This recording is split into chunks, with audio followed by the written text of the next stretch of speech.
All right. This is a contest entry for Comic Book Champ. Comic Book Champ putting out some great content. I was watching one of his videos this afternoon. Had some really cool finds. There's some nice Batmans and some other stuff. He's got a little contest going. Congratulations on getting over 100 subs.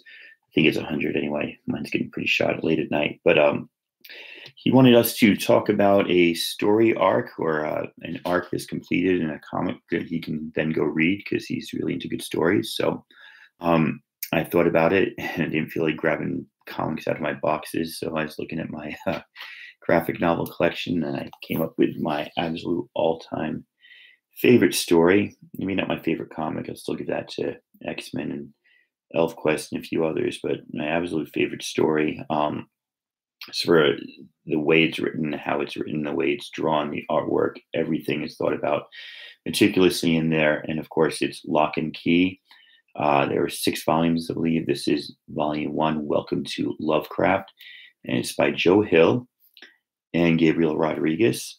And Joe Hill, famous, or son of the famous Stephen King, and he refused to use his actual name because he wanted to make it on his own. So he went by Joe Hill, and he's now become a pretty famous writer in his own right. A bunch of novels coming out, and Lock and Key. I hope I do this justice holding this up like this.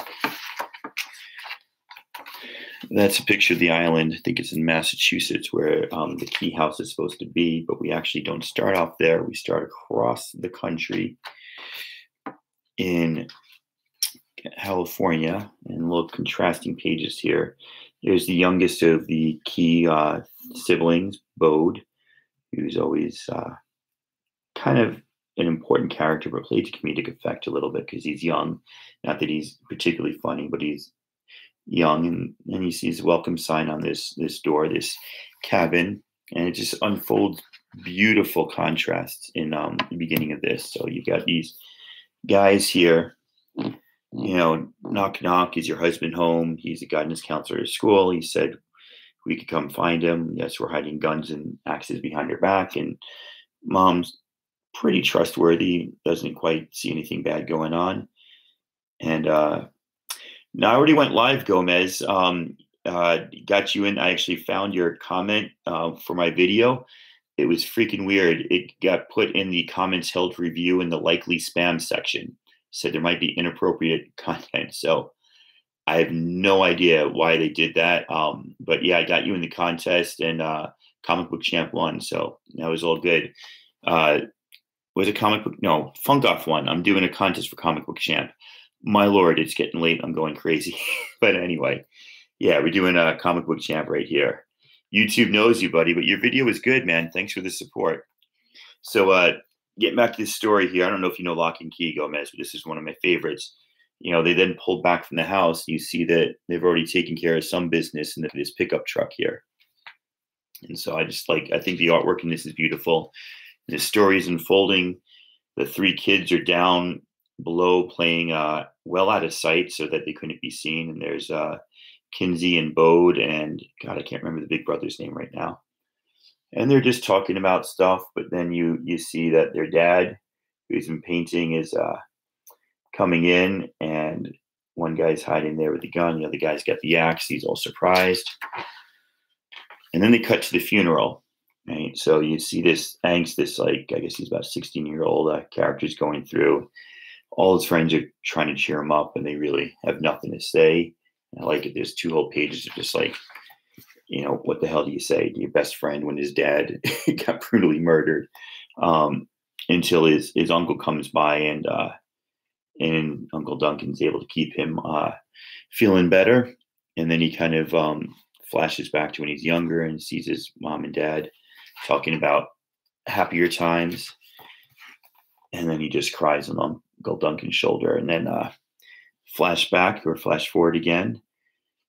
And flashback again, sorry. Again, flashback, and Kinsey says, hey, Dad says, time's up. We got to go back to painting. And so they go back, and I love this little detail on little kid there with his shorts hanging down. My 8-year-old does that all the time. We go inside, and you hear gunshots, and he's like, why'd you shoot him? It's like, well, he moved. And then The kids are outside. They trip in the paint cans. The guy's like, "You better go get those kids." So they're running after him. And the younger one and Kinsey are hiding up there. And they're flashing forward again to Sam in the van. Or sorry, to Duncan, Uncle Duncan, and Guy. They're going to the new house where they're going to be. So it really goes back and forth in this really great way. Beautiful. So here they arrive at Key House, and it's this old house that was in his dad's family, and we slowly learn about the mysteries there.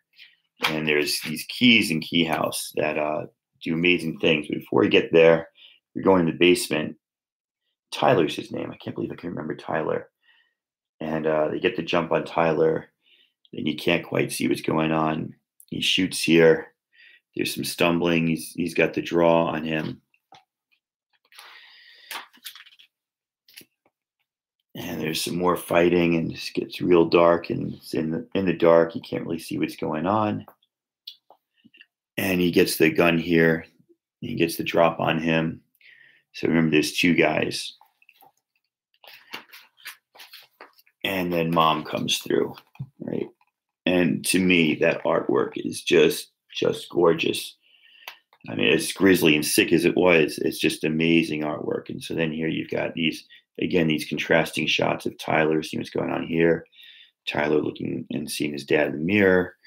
Tyler now at Key House looking at, the grounds and seeing what's going on. So there's just a beautiful contrast happening here. In here. Now they're here trying to deal with the aftermath. And they move over here, and Bode's, as kids do, exploring the new house. And he finds this special key, and that's the first of all the keys that they're talking about in this Key House. The great thing about this house is it's such a classic tale in that adults don't remember what happened. So his dad and his Uncle Duncan, who lives in the house now, remember everything, or don't remember anything about when they were kids, and the keys gave them magical powers. So only kids can remember that sort of thing. So we see Sam Lester, the guy who killed his dad and tried to kill the family, in jail. Of course, he's going to bust out later. Then we see that Sam was talking to somebody who encouraged him to go down this crazy path in the beginning. And it turns out that somebody lives in the well house of Key House and is now calling to Bode, who's found the ghost key. And as all evil people do, he or she, because it's a androgynous person, I guess, who switches genders, goes ahead and starts to befriend Bode. And they put this great humor in. After all that horrific evil stuff, they put this great humor in. What I did this summer is bad guys killed my dad, and then my mom axed him in the head, and then we moved to Key House. And down here it says, Mrs. Locke, I know Bode went through a lot, but some of the kids read his comic or his thing, a little concerned. So it's kind of, some humor there. You see Mrs. Locke, she's kind of starting a little bit of a bad drinking habit here, which, is understandable considering what she went through, and she's walking with a cane now and stuff. And then Bode's found the ghost key, turned himself into a ghost. And of course, no one's going to believe him. And that's the end of chapter 1. And, I absolutely recommend this for anybody. All of this is great. So you show you some of the artwork from the next volume, or from this. I think these are the covers to the individual issues. Here's Kinsey as I didn't show it to you yet, but in the next chapter, Sam Lester goes after her, and there's the Bode going down the well. A little shattered mirror action there.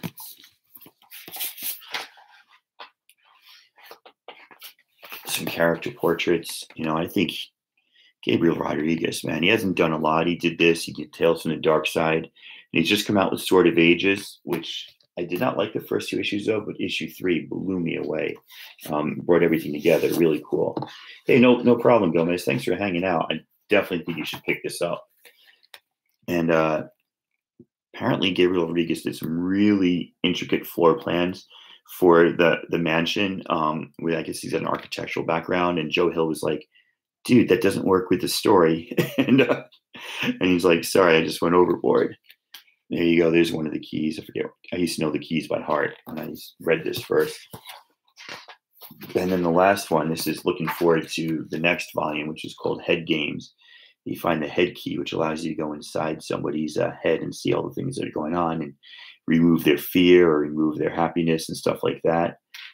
Yeah, it really is, Gomez. It's gorgeous stuff. Pick them up in trade paperbacks. These 6 volumes. I got all the comics and I got the hardcovers, but absolutely worth it. All right, Comic Book Champ. Congratulations, Gomez. Thanks for hanging out with me. I appreciate everything you did supporting my channel from somebody big like you in the community. That's pretty awesome. And Comic Book Champ, congratulations. Everybody go pick up Lock and Key. It's absolutely amazing. Can't say enough good stuff about it. And I'll catch you guys in about a week or more when I get some more comics for a good haul. All right. Tacoma Comics saying goodbye.